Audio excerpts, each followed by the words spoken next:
Hi everybody, and welcome back to Beauties in the Brawn podcast YouTube channel. In today's video, I just wanted to play this voice recording that was posted to Britney Spears YouTube and then delete it. I'm not sure if she wanted to delete it or if someone from her team or someone that, it's not from her team but wanted her to delete it. It was very worrisome and just all around sad to hear that, she went through this from people that she loves. She's opening up about what happened to her throughout the years. We are going to do a deeper video about this later, but since the voice recording was a bit long, I want to have this video just be the voice recording. So let me know what you all think down below. Okay, so I woke up this morning and I realized that there's a lot going on in my head that I haven't really shared with anyone really. And I've had tons of opportunities, Oprah, interviews, to go on a platform and share hardships or just really anything that's going on in my mind. And I really don't think any of that is relevant to getting paid to tell your story. I feel like it's kind of silly. So I'm here honestly just to open myself to others and try to shed a light on if anyone out there has ever gone through hardships or whatever it is, just to put a light on it. And so that person doesn't feel alone, because I really know what that feels like. I haven't honestly shared this openly too as well, because I've always been scared of the judgment and definitely the embarrassment of the whole thing, period, and the skepticism and the cynical people of what and their opinions of what people would actually think. I do think I'm in a place now where I'm a little bit more confident that I can be willing to share openly my thoughts and what I've been through, because I haven't really had that outlet to share completely openly for so long, just scared of judgments, thoughts of other people and what they think or what they may say. And I think it's crucial for my heart and my head to be able to speak openly about it as if anyone else would. Well, the actual conservatorship actually started, I think, 15 to 16 years ago. I was 25 when it started. I was extremely young. I remember a lot of my friends texting me and calling me, and we were extremely close, and they wanted to see me, but by what had happened, I honestly still to this day don't know what really I did, but the punishment of my father, I wasn't able to, see anyone or like anything. And you have to imagine none of it made sense to me. I literally spoke in a British accent to a doctor to prescribe my medication, and 3 days later, there was a swap team in my home, 3 helicopters, and I remember my mom's best friend and my 2 girlfriends. We had a sleepover the night before. They held me down on a gurner. And again, none of it made sense. Literally, the extent of my madness was playing chess with, when it was playing chase with paparazzi, which is still to this day one of the most fun things I ever did about being famous. So I don't know what was so harmful about that. But I remember my mom was sitting on the couch and she said, "We've heard people are coming here today to talk to you. We should probably go, to a hotel or something." And I never really understood what she meant. I didn't believe her. Like, is a lawyer coming here? Who is coming here? Then 4 hours later, there were over 200 paparazzi outside my house videotaping me through a window of an ambulance holding me down on a gurner. I know now it was all premeditated. A woman introduced the idea to my dad, and my mom actually helped him follow through and made it all happen. It was all basically set up. There was no drugs in my system, no alcohol, nothing. It was pure abuse. And I haven't even really shared even half of it. I think the main thing I do remember when it started was my dad's control. He loved to control everything I did. I remember the first day he said, "I'm Britney Spears and I'm calling the shots." And I'm like, alrighty then. My brother was a football player. My dad was really, really hard on him when he was younger, really abusive. And I think when my mom gave him the idea for the conservatorship, and his friend, I think he just really like regrouped it and made such a really, really overhauling big deal out of it. And it was just really too much. I remember him always being in the office, and my girlfriend was his assistant, and they would just stay in there all day with the door shut, and I was never ever able to leave or go anywhere. My first job after the 2 weeks of being hospitalized and completely traumatized out of my mind, I did a TV show called How I Met Your Mother, and then I started working on an album called Circus, and started working away right away. All I do remember is I had to do what I was told. I was told I was fat every day. I had to go to the gym. I had to just... And I never remember feeling so demoralized, and just... They made me feel like nothing. And I went along with it because I was scared. I was scared and fearful. I didn't even really do anything. And I had like a swap team, and how like none of it made sense to me. So since that day, I did probably 4.5 tours. I did an album, Circus, Femme Fatale, Britney Jean, and Glory. And then I started doing a Vegas show in Las Vegas, and I did that for 4.5 years.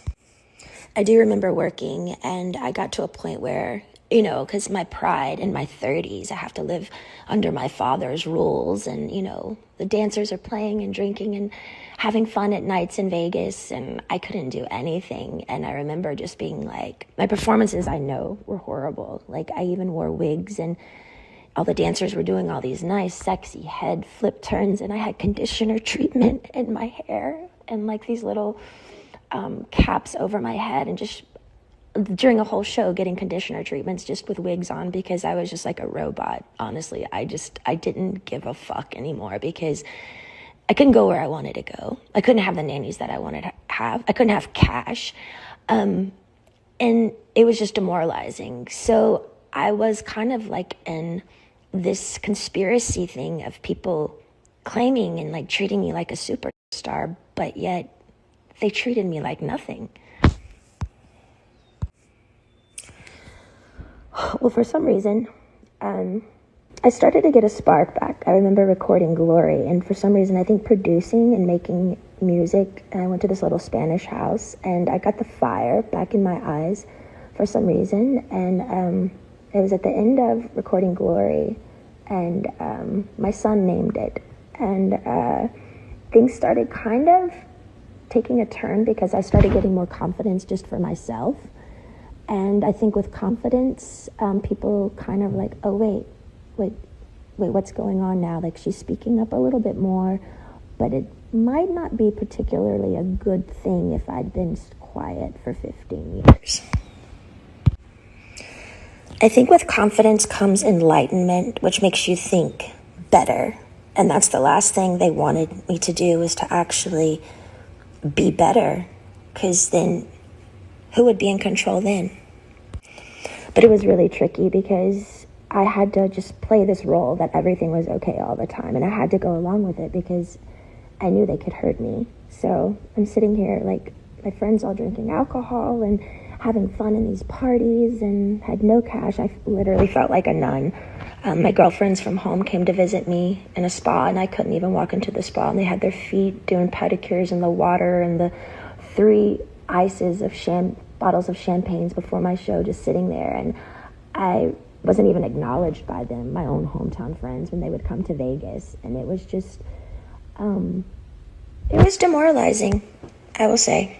You also have to understand, it's like, 15 years of touring and doing shows, and I'm 30 years old under my dad's rules, and all of this is going on, and my mom's witnessing this, and my brother is witnessing, and my friends are witnessing it, and they all go along with it. And I'm like, how am I the one working here and doing all this, but I don't get the side things that, the good stuff, I want to be able to play. I want to be able to have fun. Like, none of it made sense to me. Well, the last show in Vegas ended 2017. I went on tour tour I was forced to do, but I was supposed to do a new show. So the new show came along. I rehearsed, I think, maybe 4 days ago. I don't really remember, but I went to one of the rehearsals and I said no to a dance move. I was like, no, can we do that? I don't want to do this. And then I just remember everything got really weird and quiet, and all the directors and producers went in the back room and just spoke.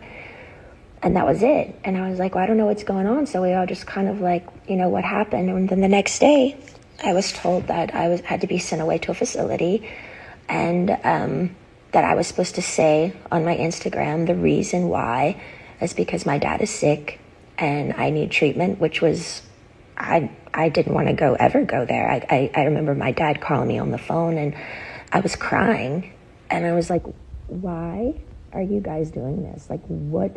And I just remember him saying, it's not in your hands. You have to listen to the doctors. The doctors are going to tell you what to do. I can't help you now.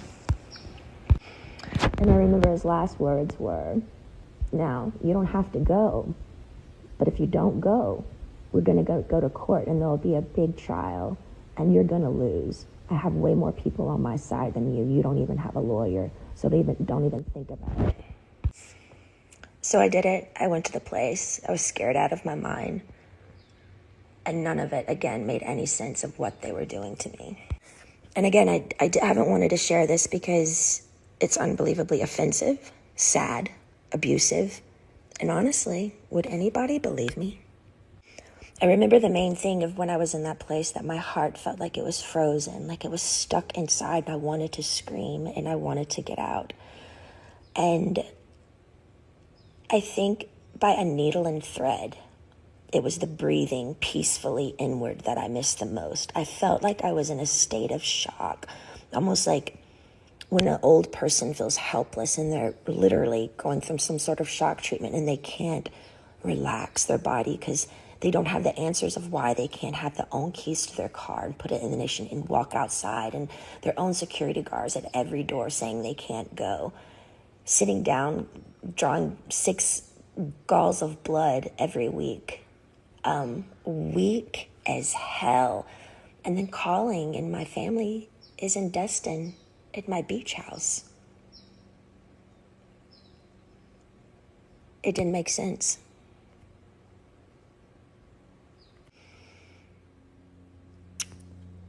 The main thing, I to this day, I kind of stopped believing in God at that time, because I didn't know how they could have 40 people leave my house a day and me work from 8 to 6 at night, be seen changed every time I changed, in the shower, no privacy, no door, nothing.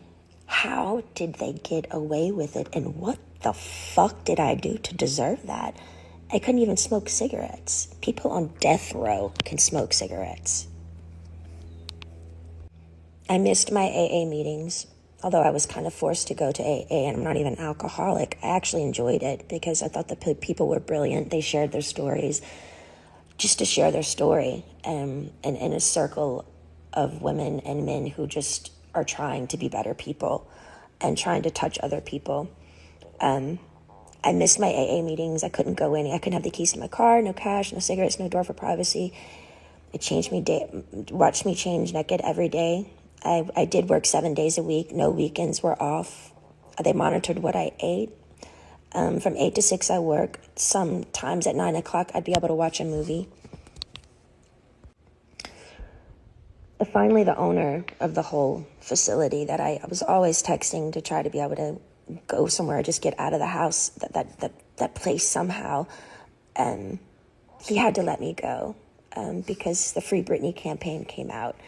With all the pink t-shirts. I saw it on a lot of the morning shows, and people by word of mouth, and I think just by my fans knowing by heart that something was up. I remember one of the guys were on an interview on the street, and he said, you know what, I could be totally wrong, and if I'm wrong, I'll be really, really embarrassed, and I'll just go have a drink somewhere. He said, but I do feel like they're doing something to her right now, and I'm not surely what it is, but that's what my heart says. But the whole thing that made it really confusing for me is these people are on the street fighting for me, but my sister and my mother aren't doing anything. To me, it was like they secretly, honestly liked me being the bad one, like I was messed up, and they kind of just liked it that way. Otherwise, why weren't they outside my doorstep saying, baby girl, get in the car, let's go? I think that's the main thing that hurt me. I couldn't process how my family went along with it for so long. And I mean, almost half a year, you know? And their only response was, we didn't know. I'm like, I'm on the phone telling you right now, I'm here, please. Eventually, by the grace of God and praying on my knees, I left the place. But I was still scared. I was really, really scared. And from then on, I had support. I needed a lot of support. And I found two really, really great people that would come to my house weekly and just help me with my mind, because I didn't understand all the therapy that I had to do there. But why have therapy when it's forced and in like a militant, almost prison-like way that like is where you're not even all there? None of it made sense. Well, I think my strength grew because I didn't reach out to my dad anymore. They were playing the game of ball and twist of, she's going to come running back to us because, we've scared her and we're the bosses here. But I didn't. I just stalled and I stalled and I stalled and I stalled. And finally, I think they just knew I wasn't going back. And I finally got a lawyer. A wonderful friend finally got me a lawyer. And he really helped me through it. To me, the thing was, I think the trauma of all of it and just the whole thing together and going down to how much effort and work and heart I put in to what I did when I did work, even down to the details of how many rhinestones are going to be in my costume. And I cared so much. And they literally killed me. They threw me away. That's what I felt like my family threw me away. I was performing for like thousands of people at night in Vegas, the rush of being a performer, the laughter, the joy, the respect. I was shaking over 40 people's hands every night before a show, training weekly, 3 training sessions a week, AA meetings, therapy sessions. My dad literally, I was a machine. I was a fucking machine. Not even human, almost. It was insane how hard I worked.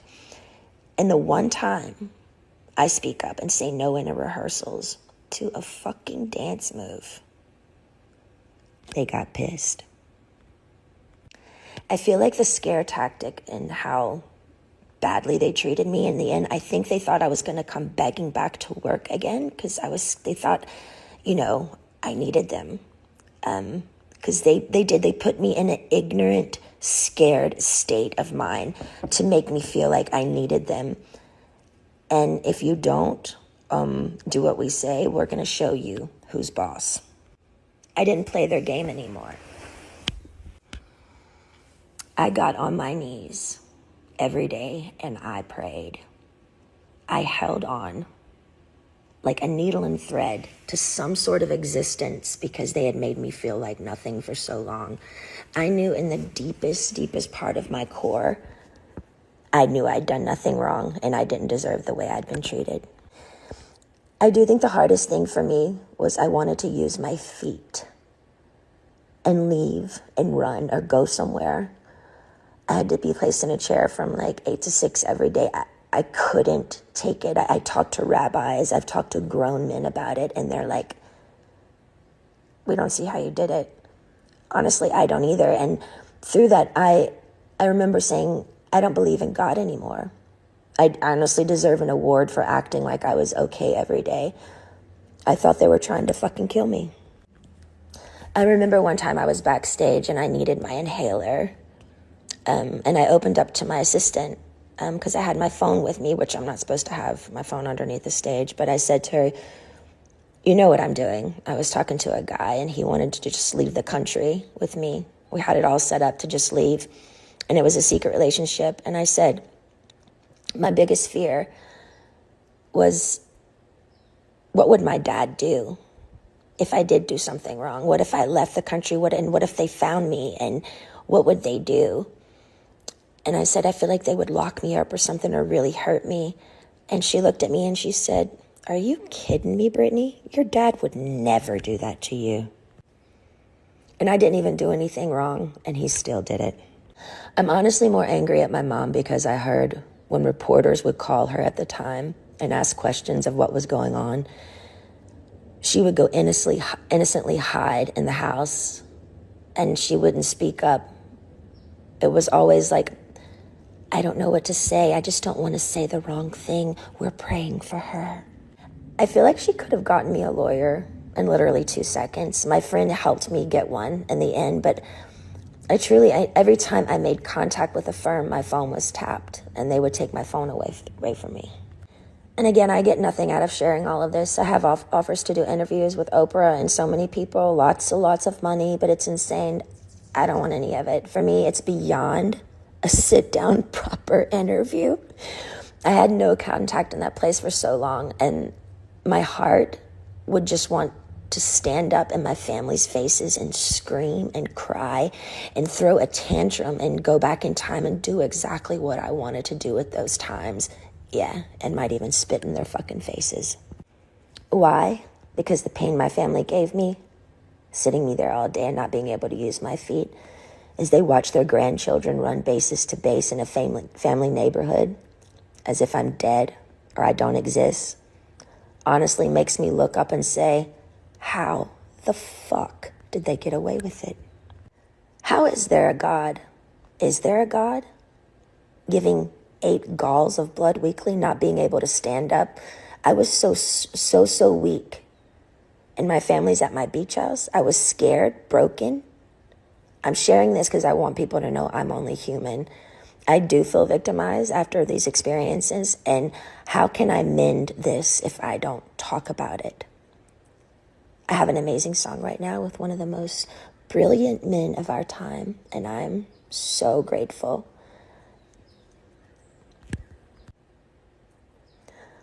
But if you're a weird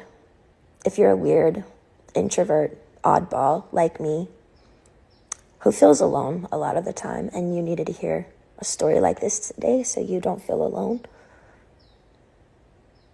know this, my life has been far from easy, and you're not alone.